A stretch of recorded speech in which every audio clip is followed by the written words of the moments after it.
Government can't levy duty on the power producers interstate sale of electricity. Secondly, this clause is illegal and unconstitutional. So Tripura Electricity Duty Act 2019 का जो clause है electricity duty से related, जहां पे export का जो power है उसमें भी इलेक्ट्रिसिटी ड्यूटी लगाई गई है, it is invalid, unconstitutional. So effectively उस स्टेट में जितनी इलेक्ट्रिसिटी कंज्यूम हो रही है उस पे आप इलेक्ट्रिसिटी ड्यूटी लगा सकते हैं. What is the exclusive domain of the state government in power sector? एक तो हम डिस्कस कर रहे हैं शुरू से, land is a state subject. And for solar power plant, land becomes very important because 1 megawatt of power you need 5 acres of land. और जो मैंने बोला उससे भी ज्यादा इंपॉर्टेंट हो जाता है लैंड. क्यों हो जाता है इंपॉर्टेंट? आप प्लांट लोड फैक्टर देखिए. Let us assume there is a 1 megawatt का थर्मल प्लांट नहीं होता है, पर let us assume for the sake of understanding कि 1 मेगावाट का थर्मल पावर प्लांट है और 1 मेगावाट का सोलर प्लांट है. अब उसको कंपेयर कर लेते हैं. 1 मेगावाट का thermal power plant 80% plant load factor पे वर्क करेगा और 1 मेगावाट का सोलर पावर प्लांट 20% पीएलएफ में वर्क करेगा. ठीक है, जो अमाउंट ऑफ इलेक्ट्रिसिटी प्रोड्यूस करने का टाइम जितना है उसके पास. इसका मतलब जो एक 1.2 एकर्स में 1 मेगावाट का थर्मल पावर प्लांट लगा है और 5 एकर्स में 1 मेगावाट का सोलर प्लांट लगा है, उसमें 4 टाइम्स एनर्जी प्रोडक्शन में डिफरेंस है. इसका मतलब 1 मेगावाट के सोलर प्लांट अब जब लगाओगे तब equal amount of energy produce होगी. So effectively, when you set up a 4 megawatts of solar plant in 20 acres, then you produce equal amount of electricity which is produced by 1 megawatt of thermal power plant which is set up in 1.2 acres. So difference 1 to 5 acres का नहीं है. Let us extend our understanding and say difference 1 acres and 20 acres का है. And land becomes very important. Land is a state subject. So number 1 exception तो land है जो हम शुरू से ही डिस्कस कर रहे हैं. Land is a state subject, so we need to understand land laws of the state. There is a second exception also. And second exception is electricity duty. So electricity duty is a state subject. So every state will have different electricity duty. It is entry 53 of state list in the Constitution of India, which provides that taxes on consumption and sale of electricity will only be taxed by the state government. So every state government will have different electricity duty. So Andhra Pradesh Electricity Duty Act 1939 का बना है. Assam Electricity Duty Act 2017 में amend हुआ है. Bihar Electricity Duty Act 2018 का है. Goa Electricity Duty Act 2012 का है. ये सारे साल कुछ साल हैं जो 2003 के बाद है. सब अपने अपने अमेंडमेंट कर रहे हैं, अपने अपने लॉ कंटिन्यूअसली बना रहे हैं because it is a state subject. So for more example, Gujarat electricity duty act 1958 is fully applicable. Himachal Pradesh electricity duty act 1975 में बना था, 2009 में अमेंड हुआ है. फिर कर्नाटका इलेक्ट्रिसिटी ड्यूटी एक्ट 1959 का है. मेघालय इलेक्ट्रिसिटी ड्यूटी एक्ट 1974 से 1980 में है. Maharashtra electricity duty act recently है, 2016 में अमेंड हुआ है. Madhya Pradesh electricity duty act 1949 का है. पंजाब इलेक्ट्रिसिटी ड्यूटी एक्ट 2005 का है. त्रिपुरा इलेक्ट्रिसिटी ड्यूटी एक्ट 2019 का है. यूपी इलेक्ट्रिसिटी ड्यूटी एक्ट 1952 का है. West Bengal electricity duty act 1984. Orissa 2016, Rajasthan 2016, Tamil Nadu 2003. पर जो रिसेंटली एक बना था electricity duty act, Tripura electricity duty act 2019, वहां पे एक इंटरेस्टिंग इशू हुआ. So there is a company in Tripura, the name of the company is ONGC Power, which produces thermal power in the state of Tripura. And thermal power तो त्रिपुरा में produce हो रहा था, but then it was being exported to Assam state, Silchar. Power consumed Silchar में हो रहा था. Tripura government sent a notice to ONGC Tripura Power Company Limited, asking them to pay electricity duty.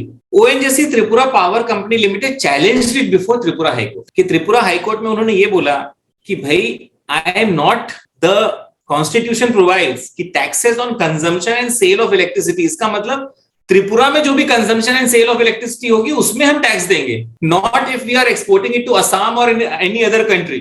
So this matter was discussed in the High Court of Tripura. 2021 में judgment was given by Tripura High Court.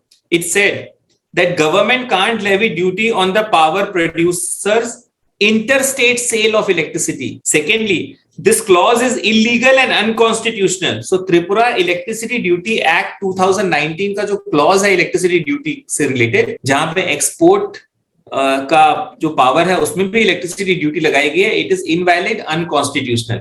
So effectively उस state में जितनी electricity consume हो रही है उस पे आप इलेक्ट्रिसिटी ड्यूटी लगा सकते हैं। एक और स्टेट सब्जेक्ट है, और water is also state subject. So water के स्टोरेज पे या वाटर पावर पे the state government can impose taxes. So Uttarakhand impose taxes on water, जब वाटर पावर, सो हाइड्रो पावर से जितना वाटर लोगे हाइड्रो पावर इलेक्ट्रिसिटी बनाने के लिए, और उसने एक्ट बना दिया the Uttarakhand water tax on electricity generation act 2012। अच्छा, सिमिलर प्रोविजंस सिक्किम ने बना दिए, हिमाचल प्रदेश ने 2023 पे बना दिए, और जम्मू एंड कश्मीर का पहले से ही था। तो Jammu and Kashmir also has water tax on electricity, Himachal Pradesh also has, Sikkim also has. Uttarakhand water tax on generation act 2012 important क्यों है? क्योंकि सब लोगों ने इस एक्ट को चैलेंज करा उत्तराखंड हाई कोर्ट में। So all the most of the companies, Alaknanda hydro power company limited, then national hydro power corporation limited, THDC, Swati power, Bhil Ganga hydro, Jaiprakash power, almost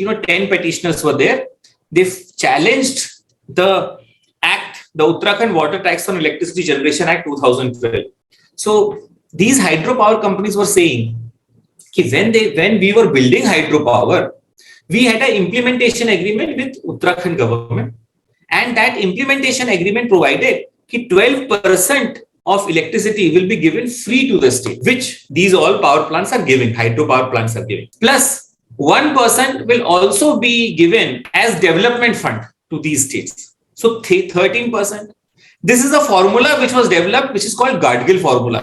ये पुराना जहां जो स्टेट्स होते हैं, राइपेरियन स्टेट, या जिनमें जहां पे हाइड्रो पावर प्लांट लगता है, उन प्लेसेस को, वो रिमोट एरियाज होते थे, तो उन रिमोट एरियाज को डेवलप करने के लिए गाडगिल फॉर्मूला बनाया था बहुत पहले, 30 साल 40 साल पहले, कि हाइड्रो पावर प्लांट्स रहेंगे तो 12% इलेक्ट्रिसिटी फ्री देंगे उस एरिया को, और फिर 1%, फिर सब्सिक्वेंटली ये डिसाइड हुआ हाइड्रो पॉलिसी में कि 1% आप और डेवलपमेंट चार्जेस दोगे, तो ये 13% सारे स्टेट्स को मिलता है। अब इस केस में ये कहना था कि हम 13% तो ऑलरेडी दे रहे हैं आपको, आपने ये वाटर टैक्स क्यों लगा दिया? So this matter came up before Uttarakhand high court. Uttarakhand high court stated, उन्होंने कहा 2021 का decision, state has legislative competence to levy taxes on water, number 1। Number 2, doctrine of estoppel is not available against government in exercise of legislative, sovereign or executive function. Writ is dismissed. So जो writ है hydro power plants की, वो dismiss कर दी गई। Specially simple way में ये कह के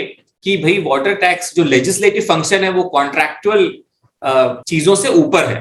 सो आपने अगर कोई पावर परचेज एग्रीमेंट करा है और कहीं पे कोई एक्ट आ गया और there is inconsistency between your contract and the act, then act will be applicable, law will be applicable.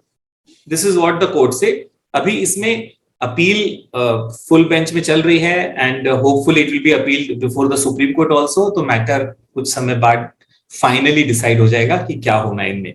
So to answer your question Saanvi, there are 2 exceptions.